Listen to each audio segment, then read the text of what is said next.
The world is holding its breath, one step forward, or one step too far. This moment, right now, could shape the future. Not just for leaders, not just for armies, but for all of us. Because sometimes, peace doesn't break like glass. It bends and waits. Will we protect it? Or will we let it fall? Chapter 1. Old Ghosts Return. The Cold War ended long ago. Or did it? Tension grows, and two powers face each other once more. It started with a sound, a low, heavy sound, like thunder, far away. But this thunder came from the sea.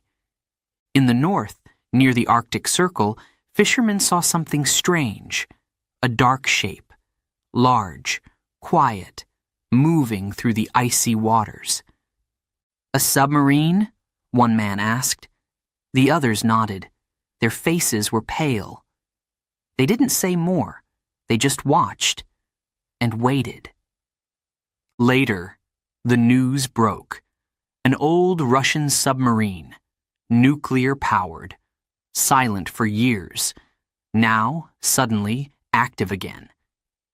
In Washington, D.C., the air was thick, not with smoke, but with fear. The president met his team, military advisors, intelligence officers. They looked tired, angry, afraid. "This is no accident," said General Miller. "They're showing us they're still here." Someone whispered, "The Cold War is over." But the silence that followed said something else. It wasn't over. Not really. Not in their hearts. Mira was just a student, 22, studying history in Berlin. She thought the Cold War was history, old news, old ghosts. Her grandmother used to talk about it, how she lived in East Germany, how they couldn't travel, how they listened to Western music in secret, Elvis, the Beatles, a window to freedom. Mira smiled when she thought of that, but this morning her smile was gone, because her phone buzzed with an alert: Russian military submarine seen near NATO waters. Her professor explained it in class, not in a calm way, but with worry in his voice. "It's a message," he said. "They are reminding us. They never forgot." In Moscow, it was snowing. Cold winds blew through the city, and in a dark room, President Volkov watched the news. He said nothing, just stared. A young aide spoke. "The Americans are watching. NATO, too." Volkov nodded slowly, then said, "Let them watch. The bear may sleep, but it always wakes." That night, Mira sat at her desk. She opened a map, a world map, and her finger moved from one place to another: Berlin, Moscow, Washington, the Arctic. She thought about what it all meant. Why nations fight, even after so many years? Why fear returns, even after peace? She remembered something her grandmother once said. "Peace is not just the end of war. It's a choice we must make, again and again." Mira closed the map. Her eyes were wet. She didn't want another war, not for her, not for anyone. And still. The sea is quiet now, but deep below, shadows move. Old machines, old fears, still alive. The Cold War may be over. But some ghosts don't sleep. Not yet. Chapter 2. What is NATO? NATO is not just a name. It is a promise and a warning. But to Russia, it feels like a threat. It began after the war, the big one, World War II. Europe was broken. Cities were in ruins. People were scared. The world had changed. And not in a good way. In 1949, leaders from 12 countries met. They made a plan. They signed a treaty. They called it NATO, the North Atlantic Treaty Organization. It was not just a group. It was a promise. If one of us is attacked, they said, we all fight back. Together. A family. A wall. A warning. For many people, NATO means safety. Countries like Germany, Poland, and Lithuania joined to feel protected. Today, NATO has 32 members, from the United States to Norway, from France to Finland. But not everyone feels safe when NATO grows. In Russia, there is fear, real fear, old fear. In schools, Russian children learn about history. They hear how their country was invaded. Not once, not twice, but many times. In 1941, Nazi Germany attacked. 27 million Russians died in that war. 27 million. It's a number too big to truly understand, but Russia remembers. So when NATO moves closer to its borders, Russia does not smile. It does not relax. It watches and waits. Ivan is 19 years old. He lives in St. Petersburg. He studies engineering like his father. He plays football with friends. He listens to rap music on the bus. He is normal, just like any other teenager in the world. But last week, his class talked about NATO. The teacher called it dangerous. She said, "They want to control us, to surround us." Ivan didn't know what to think. Was it true, or just fear from the past? At home, he asked his grandmother. She was quiet for a moment. Then she said, "I remember when the wall came down. We thought things would change, but now it feels cold again." On the other side of Europe, in Latvia, Anna is 17. She goes to school near the Russian border. She hears Russian on the street. Her grandparents were born in the Soviet Union. But Anna is proud to be Latvian. She is also proud to be in NATO. She says, "We are small, but we are not alone. That matters." Still, she wonders, if there is war again, what will happen to her city, her school, her home? NATO is not just a word. It is history. It is fear. It is hope. To some, it is a shield. To others, it looks like a sword. What is it, really? It depends on where you stand. It depends on what you remember. It depends on what you fear. But one thing is clear. Peace is not only about weapons, it's about trust, and trust is hard to build, but easy to lose. Chapter 3. The Ukraine Spark. In 2022, war returned to Europe. The invasion shocked the world and woke up history. Russia said security. NATO said aggression. It was cold that morning, February 24th, 2022. People in Ukraine woke up to sirens, loud, long, terrifying. They looked out their windows and saw fire, missiles, explosions. tanks rolling across the border. It was not a movie. It was not history. It was real. President Putin called it a special military operation. He said Russia felt unsafe. He said NATO was moving too close. He said Ukraine must never join. But the world did not agree. From London to Tokyo, leaders used a different word: invasion. In Kiev, the capital of Ukraine, people ran to the underground trains, not to travel, to hide. Families brought bags. Children held toys. Dogs barked. Babies cried. One woman, Lena, was a teacher. She held her daughter close and whispered, "I don't know where we will go, but we will go together."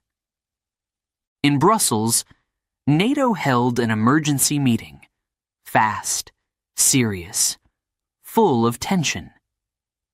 Every seat was taken. Flags of 30 countries stood behind the leaders. One by one, they spoke. We must stand with Ukraine. We must protect Europe. We cannot look away. But behind every strong word was fear. What if Russia goes further? What if this is only the beginning? Across the border, in Russia, not everyone agreed with the war. Thousands protested in the streets. In Moscow, a young man named Artyom held a sign. It said, "No to war." Police came fast. They shouted, they pushed, they arrested. Artyom didn't fight back. He looked into the camera and said softly, "We want peace too. We are not your enemy."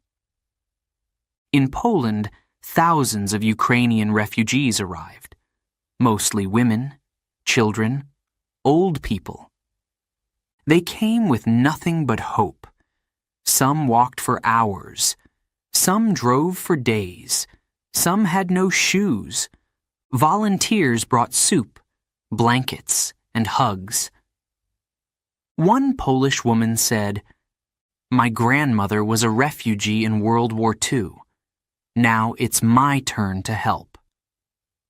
But the war didn't stop. Not in 1 week. Not in 1 month. It spread. To villages, to schools, to hospitals. The world watched and waited. Russia said it was protecting its own people. NATO said it was protecting freedom. Each side spoke loud. Each side warned the other. But the people, the normal people, they just wanted to live, to be safe, to see their loved ones again. And maybe that's the truth behind every war. Not who is stronger, not who is right, but who suffers the most, and who tries to keep hope alive. The spark in Ukraine lit a fire, and now the world must choose. Let it burn everything down, or find a way to make peace before it's too late. Chapter 4: Sanctions and Silence. The West used money instead of missiles. Sanctions hit hard. But did they stop the war? Russia found new friends, far from Europe. No bombs, no bullets, just numbers, falling fast. Banks closed. Flights stopped. Prices rose. In February 2022, after Russia invaded Ukraine, the West responded. Not with tanks, not with soldiers, but with sanctions. Sanctions are like a wall, not made of bricks. but of rules. Rules that say, you can't trade with us. You can't use our banks. You can't buy or sell. It's quiet, but powerful, and it hurts. Big Russian companies were blocked. Oil and gas deals were stopped. Planes could not fly over Europe. Russian money was frozen. The US, the UK, the EU, all took part. One by one, they said, "This is our answer. This is our pressure." In Moscow, the news spread fast. People ran to shops. They bought sugar, oil, toilet paper. They were afraid. The ruble, Russia's money, dropped in value. It was almost worthless. One woman said, "I saved for my daughter's wedding. Now my money is paper." But sanctions don't just hurt leaders. They hit everyone, even those who have nothing to do with the war. Maxim, a small cafe owner in St. Petersburg, used to sell Italian coffee.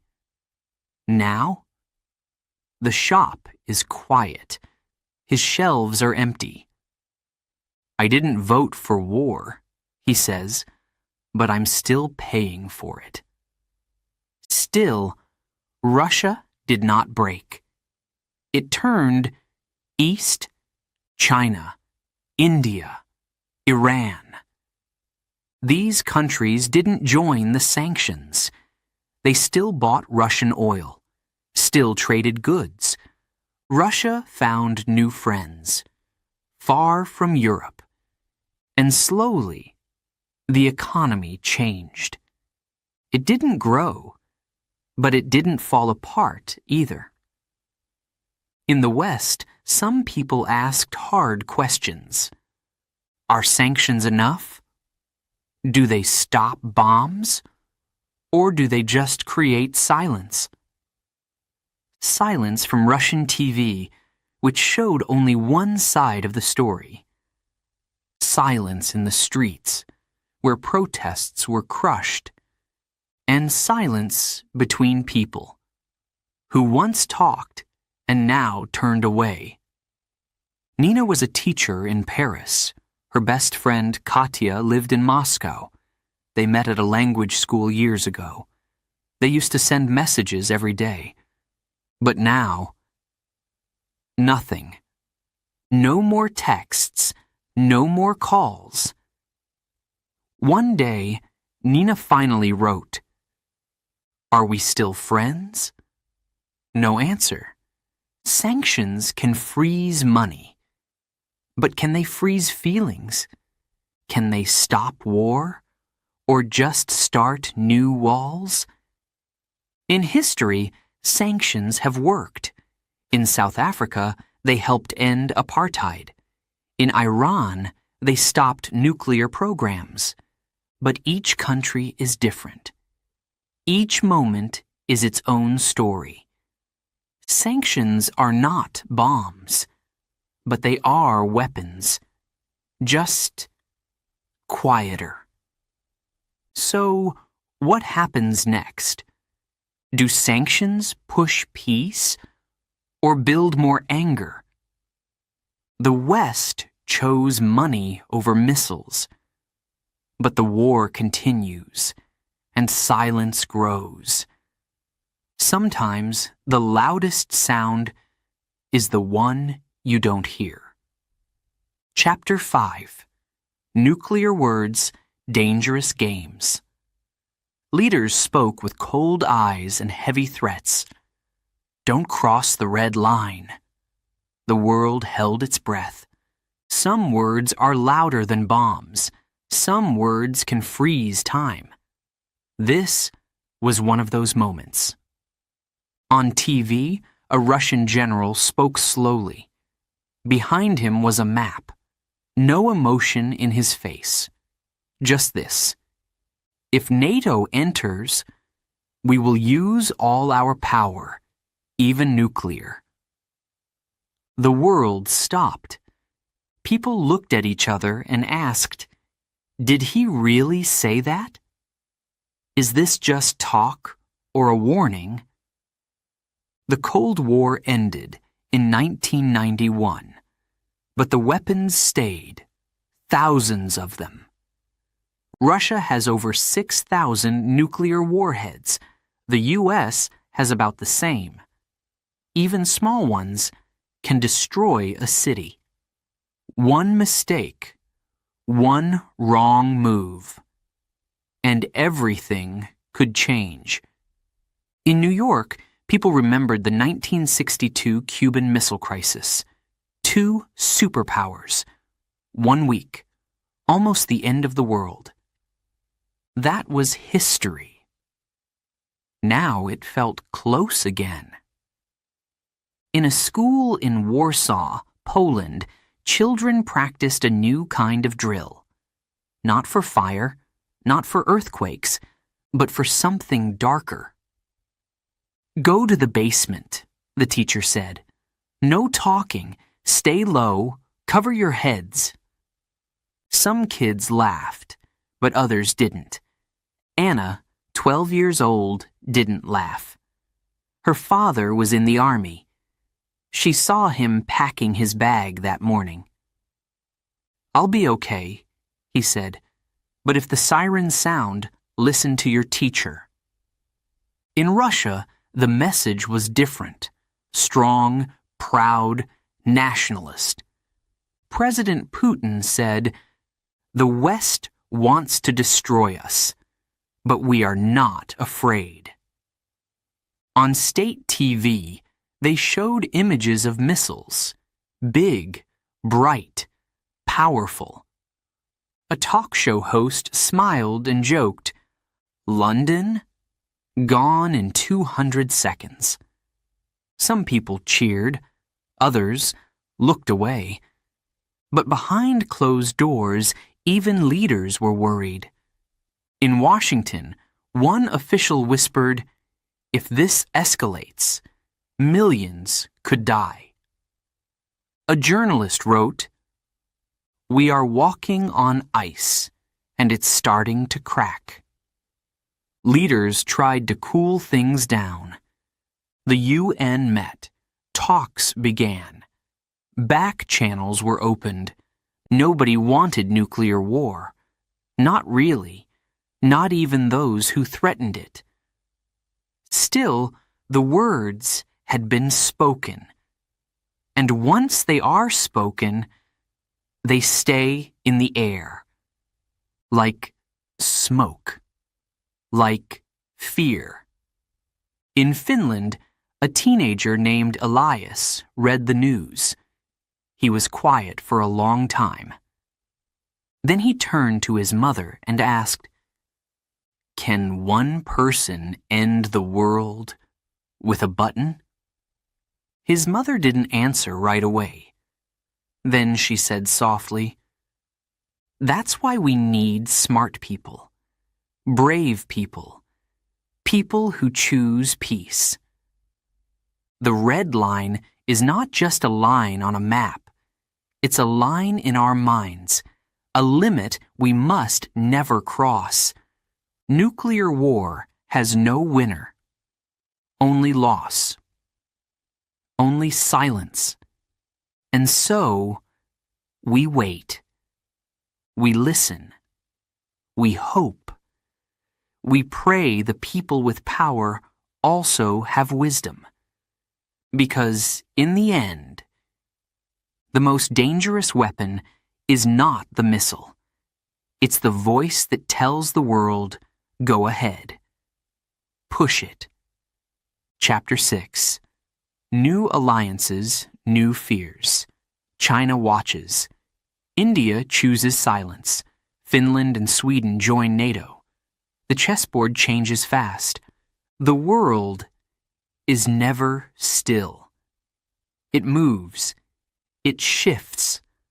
Like a storm. Like a game. After the war in Ukraine began, Lines were redrawn. Old friends stepped back. New ones stepped forward. And the map of power changed. In the West, fear grew. What if Russia attacks again? What if we are next? In the North, two countries made a choice. A big one. Finland and Sweden had always stayed neutral. No war, no sides, just peace. But now, things felt different. In 2022, Finland asked to join NATO. Soon after, Sweden did the same. It was historic. It was fast. And it made Russia angry. Russia shares a long border with Finland, over 1,300 kilometers. For years, that line was quiet. Now, with NATO there, the silence is gone. One Russian official said, "This is a mistake. They will regret it." But Finland replied, "We don't want to fight. We just want to be safe." Far away in China, leaders watched quietly. They didn't speak much, but their eyes saw everything. China is powerful. It has the world's largest army and a growing navy. It is close to Russia, but it also trades with the West.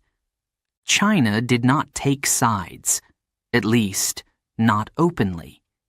They called for peace, but they blamed NATO too. One Chinese newspaper wrote, "The West caused this war, and now they pretend to be heroes." Was it true? Or was it just politics? In India, things were complicated. India bought weapons from Russia, but also did business with the U.S. The government said very little. They asked for dialogue and diplomacy. Some Indians protested the war. Others didn't care. For many, life was already hard, with poverty, food prices, and heat waves.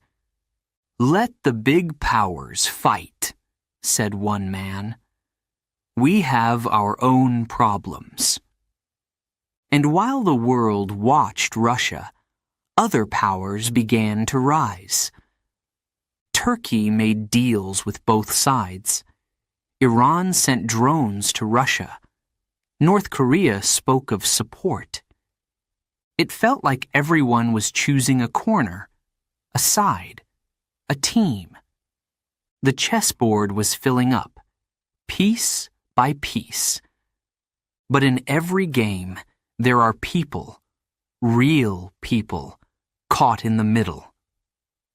In Stockholm, a boy named Leo asked his mother, "Are we in danger now?" She held his hand and said, "We joined NATO to be safe. But yes, everything is different now." In a school in Beijing, a teacher showed a map. He asked the class, "Who controls the world?" No one answered. New alliances, new fears, new games. And yet, old truths remain. Power brings danger. Silence can be loud. And peace is not just the end of war. It is a choice, every day. So we must ask, who do we trust? What do we want? And how far will we go to feel safe? Because sometimes, when everyone builds walls, no one remembers how to build bridges. Chapter 7. Cyber War and Secret Battles. Not all wars are loud.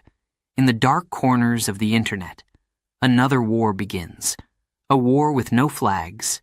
It starts with silence.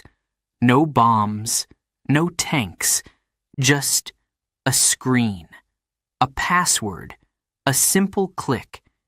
And then everything can change. In the 21st century, war is not only in the streets. It is also in the wires, in the code, in the cloud. They call it cyber war. It is fast, invisible, and dangerous. In 2022, just before the invasion of Ukraine, the internet went dark. Government websites shut down. Banks stopped working. Phones went silent. A cyber attack. From where? No one knew for sure, but many pointed to Russia. The group called Killnet attacked hospitals in Europe. Hackers hit schools, airports, and newspapers. They didn't wear uniforms. They didn't show faces. But the damage was real. One hospital in Germany couldn't access patient records. Doctors used pen and paper. One nurse said, "We were blind. We had to guess. It was like going back in time." In Washington, a small room glows blue. Screens line the walls. Men and women in headsets type quickly. They are cyber soldiers. No guns, no boots, but they fight every day. One click and they stop an attack. One mistake and power goes out in a city. Cyber war is not new. In 2007, Estonia was hit hard. Banks, TV, and police systems stopped. It lasted weeks.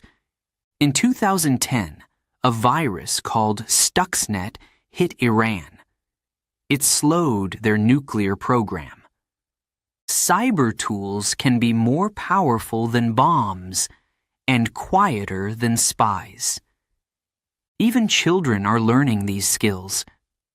In South Korea, students take hacking classes. In the US, teenagers compete in cyber defense games. In Russia, some hackers work with the government. Others just want money or chaos. No borders, no uniforms, only the screen. But cyber war has a problem. It's hard to know who is attacking. One country blames another. The other country denies it. It wasn't us, they say. It was criminals. It was just a test. But the fear grows. In Kiev, a girl named Anya tried to log into her school. Nothing worked. Her mother shook her head. "It's not just war outside," she said. "It's war inside the system, too. Cyber war doesn't just hit soldiers. It hits teachers, doctors, mothers, you. It can turn off your electricity, lock your phone, steal your money, or change the truth. That's the most dangerous part. Information. Lies dressed as facts. Truth hidden under noise. Some people stop trusting everything. They ask, "Is this real? Or just part of the war?" In the end, cyber war is not about machines. It's about trust, who we believe, what we know, and how we protect it. So remember this. Not all battles are fought with weapons. Some are fought with code, some with silence. And sometimes, the most powerful defense is not a wall, but a question. Chapter 8. Life on the Edge. From Poland to the Baltics, people are afraid. They hear tanks, feel cold winds, and remember, the past feels close. It's quiet, but not peaceful. The streets are clean. The sky is blue. But fear lives just under the surface. In Poland, in Estonia, in Latvia, in Lithuania. They are close to Russia. Too close. In these countries, the war in Ukraine feels personal. Too real. Too near. People hear news of bombs and tanks. They watch the border. And they ask themselves, are we next? In a small town in eastern Poland, Kasia walks her daughter to school. Every morning, she smiles, but her eyes show worry. She hears planes fly above. She sees more soldiers on the street. Her husband is in the army. He trains with NATO troops. They don't talk about war at the dinner table, but they both think about it every day. In Lithuania, an old man sits on a bench. His name is Thomas. He is 83. He remembers the past.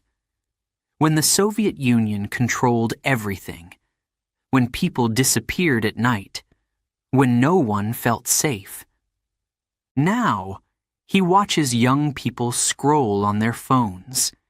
He hears them talk about the war. He closes his eyes and says softly, I've seen this before.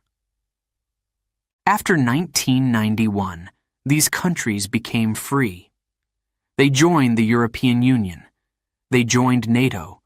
They hoped the fear was over. But now, it feels like it's back. Real facts. NATO has sent more troops to Eastern Europe. In Poland, there are now 10,000 NATO soldiers. In Estonia, fighter jets train in the sky. These are not just games. They are warnings. Be ready. Stay strong. But life must go on. In Riga, Latvia, students still go to school. They study math, they play football, they laugh, but they also practice drills.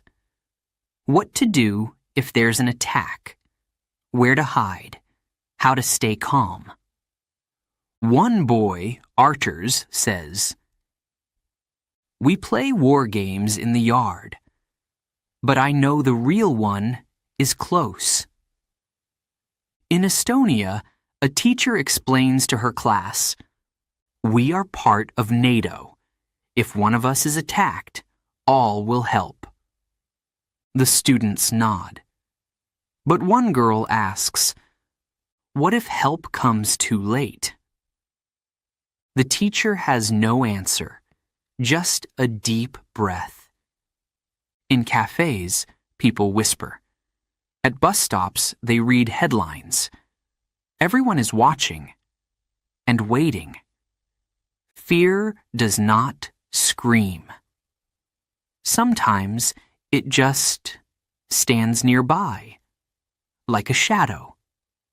The past is not dead. In places like the Baltics, it's just below the surface. And still, people hope. They plant flowers. They sing songs. They light candles. Because even in fear, they choose to live. So ask yourself, what does it mean to be brave? Is it holding a weapon or holding someone's hand? In the end, life on the edge teaches us one thing. Peace is not quiet. It is courage every single day. Chapter 9, Diplomacy or Disaster. Talks begin, then break. Hope rises, then falls. Can peace survive this new cold fire? A table? A flag? 2 cups of coffee? That's how peace begins. Not with cheers, not with headlines, but with quiet words in quiet rooms. In Geneva, in Brussels, in Istanbul, leaders meet. They shake hands, they smile for cameras, but inside, it's cold, hard, careful. Every word is chosen. Every sentence is a risk. Russia wants guarantees. No more NATO expansion, they say. No missiles near our border. The West replies, "We defend freedom." You can't tell others who to be. And the room grows tense. They take a break, then return. Talk. Pause. Try again. But the trust is gone. The bridge is broken. One diplomat says, "It's like playing chess with a bomb under the table." In a small house in Romania, Luca watches the news with his grandmother. He is 14. She is 84. They sit in silence as leaders speak. Luca asks, "Why don't they just agree?" His grandmother closes her eyes. She remembers the Cold War, the fear, the waiting. She says softly, "Because war is easier than trust, and pride is louder than peace." Facts are hard. Since 2022, over 30 peace talks have happened. Some by phone, some face-to-face. None have stopped the war. The UN calls for peace. So does China. So does the Pope. But peace needs two hands. If one hand is closed, nothing can be held. In Ukraine, people hope anyway. A man named Petro sends voice messages to his wife. She's in Germany with their son. Every night he says, "Maybe tomorrow. Maybe the war will end." Every night. She replies, "Come home safe. We're waiting." In the U.S., a reporter asks the president, "Can you stop this war?" The answer is not yes. It is not number. It is something in between. We will try, but we cannot promise. Meanwhile, diplomats fly again. To Berlin, to Beijing, to the UN. More meetings, more talks, more hope. But behind every smile is fear. Behind every speech is a warning. Because diplomacy is not magic. It takes time. It takes truth. It takes courage. And when one side says never, the door begins to close. Still, the world keeps trying. A student in Prague draws a peace sign on a wall. A woman in Tokyo lights a candle for Ukraine. A boy in Canada writes a letter to the UN. "Please stop the war. I don't like being afraid." So what happens now? Another talk? Another threat? Another promise broken? Or maybe a chance? Because the real battle is not only on the ground, it is at the table, between voices that build and voices that break. And in the end, if peace is to survive, someone must speak louder than war. Chapter 10. The Choice Ahead. The world stands at a fork in the road, war or wisdom, The next move belongs to all of us. There is a moment, just before a storm begins. The wind stops, the air feels heavy, and everyone holds their breath. This is that moment. Across the world, people are watching, waiting, wondering. Will there be more bombs, more lies, more fear, or something better? The war in Ukraine is still burning. Thousands are dead. Millions have left their homes. And still, leaders speak. Soldiers march. The future stays uncertain. But this war is not only about borders. It's about ideas, power, pride. One side says freedom. The other says respect. Each believes they are right. In Europe, the air feels tense. Old alliances grow stronger. New weapons are built. More troops are sent. In Asia, leaders are quiet, but watching. And in the U.S., the question grows louder. How far will we go? In a classroom in Berlin, a teacher shows a world map. She draws a circle around Ukraine. Then she draws 2 arrows. One points to war, the other to peace. She turns to her students and asks, "Which path will we take?" No one answers. Not yet. Real facts. Over $150 billion have been spent on weapons, defense, and aid. Over 8 million refugees have left Ukraine, and more than 100 countries have taken sides. But the war has no clear winner. Only loss. In Moscow, a boy named Yuri plays chess with his grandfather. They speak in whispers. Outside, the news is loud. But here, just silence and small wooden pieces. His grandfather says, "In chess, power is not just about attack. It's about the move you don't make." Yuri nods, but doesn't fully understand. Not yet. Meanwhile, in Kiev, a girl named Oksana draws pictures in a shelter. Bombs shake the ground, but she keeps drawing. One picture shows a sun. One shows a dove. Her mother says she still believes in peace, and maybe that's enough to keep going. So, what is the choice? It's not just for presidents, not just for soldiers, it's for all of us. When we speak, do we choose truth or hate? When we vote, do we choose peace or pride? When we see others suffer, do we look away or reach out?